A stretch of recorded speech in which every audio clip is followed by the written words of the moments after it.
Jenny. I'm going to give you these so I don't lose them. Okay, thank you. In the meantime,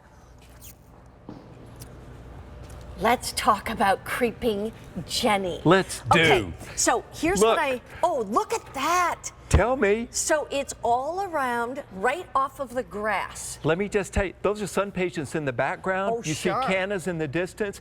Anything. Barbara King's phlox that she had on. Yes. Imagine, see how they would illuminate everything. It does. That is the front edge of the border where you often have it ditched, Yeah. you know, to collect the water. Right. It'll be occasionally so wet there that everything else rots, and that's why people have mulch or either gravel there. Right. This is a way to have beauty there. This is Wow. fully perennial.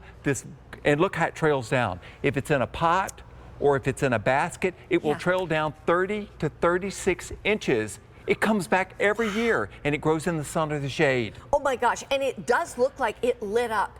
Yes. It looks like there's a light bulb inside or a Yes. glow. I mean, just it's love like a it. glow. Okay, so we see it right here. We see it right here. So it's a ground cover. It's a ground cover that's perennial, and I'm showing you Wow. these just to show you how beautiful it would look if you picked up your Yeah. choice of our two different rows of Sharons that we had out earlier.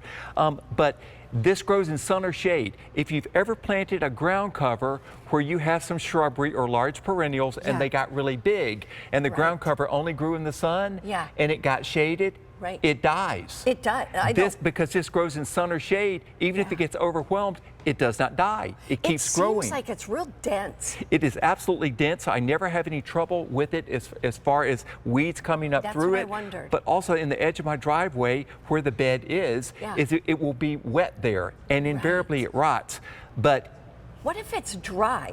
What if it's a real dry area? Can it take drought? But the thing is that most flower beds have to be watered. Well, this is true. That's what I wondered. So there's that. So just average watering. Yeah, Nothing okay. extraordinary like this. Yeah. But what I love about this particular one is that the foliage shows up early. This is foliage. It is brighter than any blooms out there. Yeah, and what I like is. about it is that this foliage shows up before the daffodils are blooming. You're kidding. And so instead of seeing a mulch bed my with word. daffodils coming up, you've got a backdrop of this golden color, as you will see here. I have daffodils all in there earlier in the season, but see how it illuminates it. It absolutely changed the game for my photography, also for my garden designs. Look and at that. just absolutely fabulous. And the foliage will always show up. Blooms don't always show up. Right. Foliage always does. Shows up. Pick this up for a second. Yeah. Here's how it's going to come. And once again, explain to us, like, how much ground will it cover so we know how many of these to order?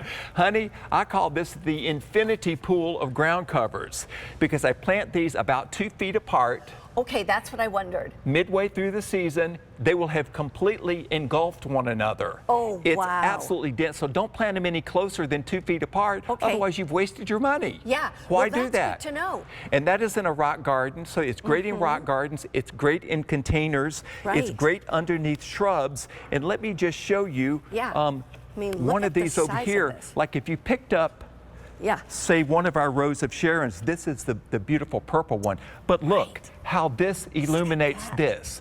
Imagine that you've got crepe myrtles above it. Imagine you've got lilacs above it. Imagine you've got roses above it, or phlox above it, or tree peonies above it. This is the light you need.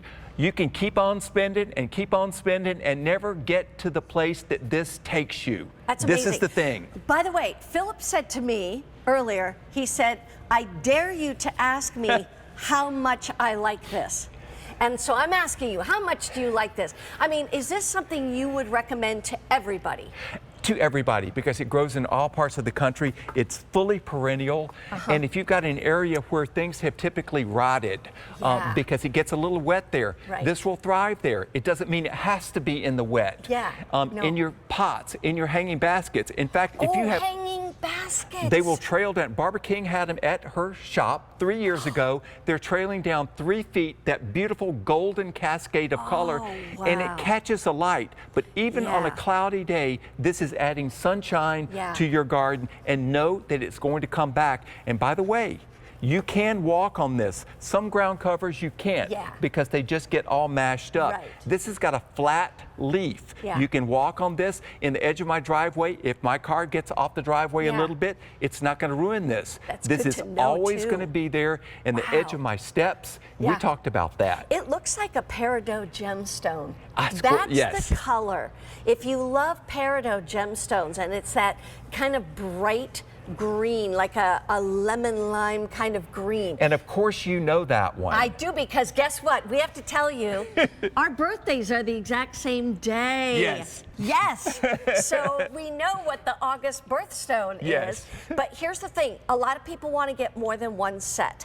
And so, just real quickly, so we wouldn't have to mulch if we put this in. That's correct. And should we remove the mulch before we put these in, or will they just kind of go over the mulch? You can or not. If it's plastic mulch, remove it. Oh, yes, if that's it's organic mulch.